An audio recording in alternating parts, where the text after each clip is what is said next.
Bismillahirrahmanirrahim. Saya pernah jelaskan dan Bapak Ibu pegangi konsep itu ya. Sekarang mumpung Anda masih bisa bernafas, masih hidup, di muka bumi ini cuma ada dua jalan, nggak ada jalan yang ketiga, tidak bisa disatukan dan harus clear, jelas keputusannya. Dari sekarang ambil keputusan. Jalannya Allah, pencipta langit dan bumi, dan la ilaha illallah. Nggak ada Tuhan yang berhak disembah kecuali Allah. Juru bicaranya siapa? Para nabi-nabi. Nabi-nabi mewariskan ilmunya kepada siapa? Para ulama. Ulama menyebar ilmunya dari para dai-dai.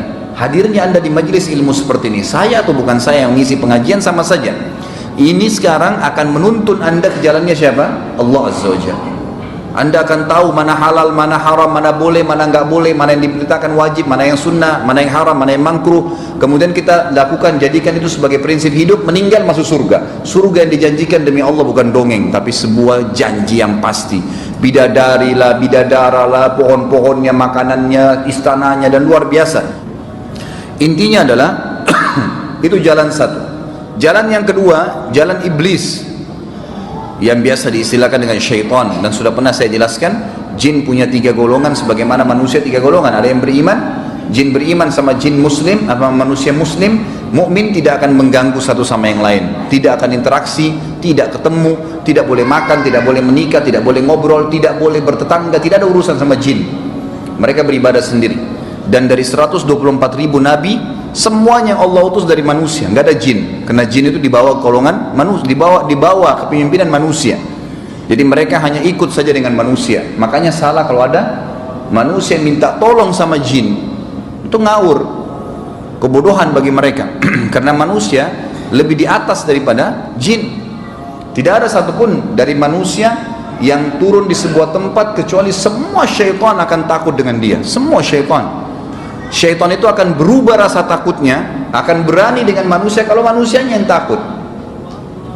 Dari golongan jin ada mukmin dan ada golongan yang fasik, muslim tapi banyak dosanya, dan juga ada jin yang kafir. Jin yang fasik dan kafir disatukan namanya syaitan. Semua syaitan pasti jin, tidak semua jin itu syaitan, karena di dalam golongan jin ada yang beriman. Pemimpin syaitan adalah iblis. Iblis ini punya ikrar. Pada saat dia berikrar kepada Allah, ya Allah panjangkan umur saya karena saya ingin menyesatkan nih manusia. Kenapa iblis mengatakan begitu? Dia benci pada Adam, padahal Adam gak pernah interaksi sama iblis. Iblis sudah ada sebelum Adam, jauh. Bahkan sebagian ulama ada yang menukil athar yang mengatakan iblis itu umurnya sudah ribuan tahun pada saat itu. Sudah tua, gitu kan? Hidup di muka bumi, tapi dia mau menjadi pemimpin para jin yang sudah hidup di muka bumi sebelum manusia. Waktu dia mendengar, waktu itu pintu langit masih terbuka, dia mendengar di langit ternyata Allah akan menciptakan khalifah, pemimpin di muka bumi akan menggantikan jin, maka dia benci Adam gara-gara itu, karena dia tadinya mau memasukkan dirinya sebagai raja jin. Kalau bukan karena takdir Allah umurnya dipanjangkan, maka mungkin sudah lama iblis dibunuh oleh para jin-jin mukmin. Syaitan-syaitan ini dipimpin oleh iblis, mau menyesatkan manusia, dan juru bicaranya mereka adalah dukun, peramal, penyamun, dan para ahli maksiat. Anda kalau ke sana pasti dibawa ke jalan syaitan, nggak mungkin tidak. Kalau bicara sama orang yang tiap malam berzina, tiap malam mabuk, tiap hari menyibukkan diri dengan hal-hal yang berdosa, maksiat kepada Allah SWT, melihat, mendengar, memegang, mencoba, mencari pendapatan, semuanya haram, maka kita berteman sama dia pasti dibawa ke jalur syaitan, karena kita akan terpengaruh. Begitu pula kalau orang ke dukun, ke peramal, semua ini akan dibawa ke jalur syaitan. Dan sudah pernah saya jelaskan teman-teman sekalian, orang yang, semoga Allah berikan hidayah, orang yang menjabat menjadi dukun, peramal, penyamun ini sebenarnya orang yang tidak menyadari hakikat dia sebagai manusia.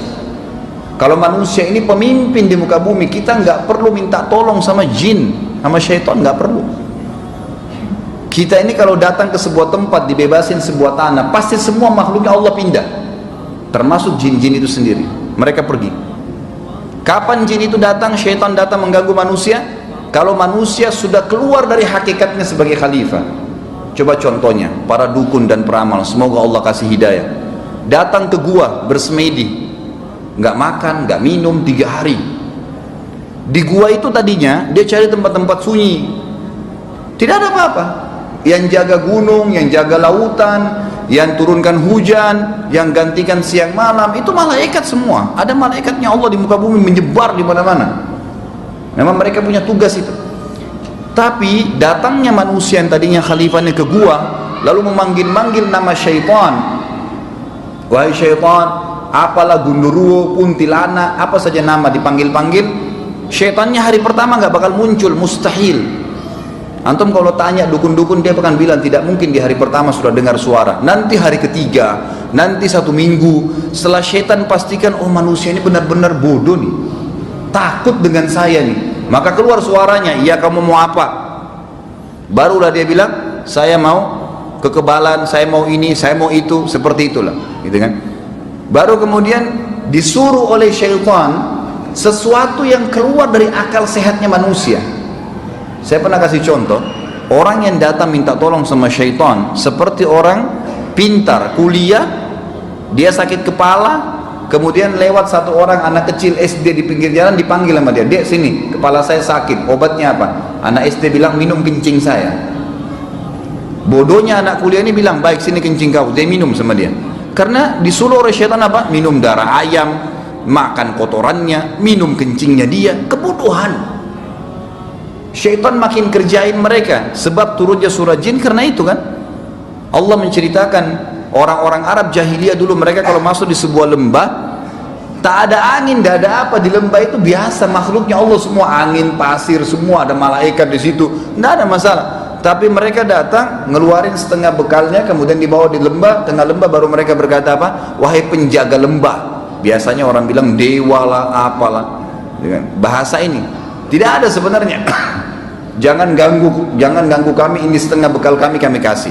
Kata Allah, fazaduhum rahaqa. Maka syaitan yang ada di sekitar lembah itu makin kerjain mereka. Karena sebenarnya tadinya tidak berani syaitan itu. Beraninya kapan manusia itu? Takut. Jadi jangan dibalik fitrahnya. Allah subhanahu wa ta'ala memberitahukan kita dalam surah Maryam 62, 8 sampai 672 ini, bagaimana orang-orang yang menyembah syaitan tadi, yang jalan kedua nih, gitu kan, yang pasti ujungnya neraka, akan didatangkan oleh Allah pada hari kiamat, dia dan syaitan-syaitannya semua dalam kondisi terbelenggu dan berlutut. Kata Allah di sini. Kemudian dikatakan, "Tsumma lananzi'anna min kulli syi'atin ayyuhum ashaddu 'ala ar-rahmani 'itiyya." Lalu kemudian kami pasti akan tarik dari tiap-tiap golongan siapa di antara mereka yang sangat durhaka kepada Zat yang Maha Pemurah. Artinya orang yang paling kufur dikedepankan untuk dimasukkan ke neraka. "Tsumma lanahnu a'lamu billadzina hum aula biha siliyya." Kemudian kami sungguh lebih mengetahui orang-orang yang seharusnya dimasukkan ke dalam neraka. "Wa in minkum illa wariduha kana 'ala rabbika hatman maqdiya."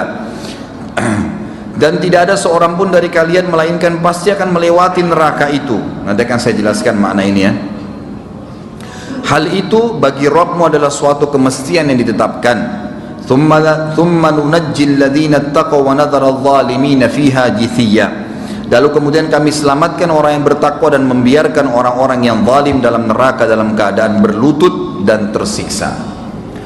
Disebutkan dalam hadis Bukhari Muslim bahwasanya Allah subhanahu wa ta'ala nanti akan membentangkan di atas neraka Jahannam sebuah jalan yang dikenal dengan sirat. Tetapi referensi-referensi yang mengatakan lebih tajam dari pedang, lebih tipis dari rambut, ini nggak jelas hadisnya. Yang ada dalam hadis Bukhari Muslim adalah sebuah jalanan yang dibentangkan di atas neraka dalam kondisi gelap, gulita dan licin. Di kiri kanan sirat tersebut ada malaikat yang pegang cambuk. Siapa yang beriman dibiarin lewat. Kata Nabi SAW, golongan pertama melewati sirat adalah golongan yang wajah mereka seperti bulan purnama, dan mereka jalan secepat kilat melewati sirat tersebut. Langsung tiba-tiba sudah berada di sebuah tempat namanya Qantara. Qantara ini jemaah sekalian adalah sebuah tempat lapangan luas di depan surga. Semua orang yang sudah lewat sirat, sudah hisab, berdiri di situ dulu nunggu. Semuanya penghuni surga sudah tumpul di Qantara, baru mereka bisa masuk. Golongan kedua kata Nabi SAW adalah mereka seperti bintang-bintang yang gemerlapan di malam hari, dan mereka seperti menunggangi kuda yang cepat. Golongan ketiga seperti orang yang berlari golongan keempat seperti orang yang berjalan cepat, golongan kelima seperti orang yang berjalan sambil merangkak, dan selain mereka yang akan masuk neraka akan dicambuk oleh malaikat di kiri kanan sirat yang menjatuhkan mereka ke dalam api neraka. Tapi semua kita pasti akan melewatin neraka itu, melewatin dalam arti kata di atasnya ya, bukan masuk ke dalamnya. Kata sebagian ulama tafsir yang dimaksud dengan ma minkum illa wariduha dalam ayat tadi ini, tidak ada seorang pun di antara kalian, di ayat 71 surah Maryam, tidak ada seorang pun di antara kalian kecuali pasti melewatinya, artinya supaya mengetahui bagaimana dahsyatnya neraka itu dan bagaimana nikmatnya pada saat mereka selamat.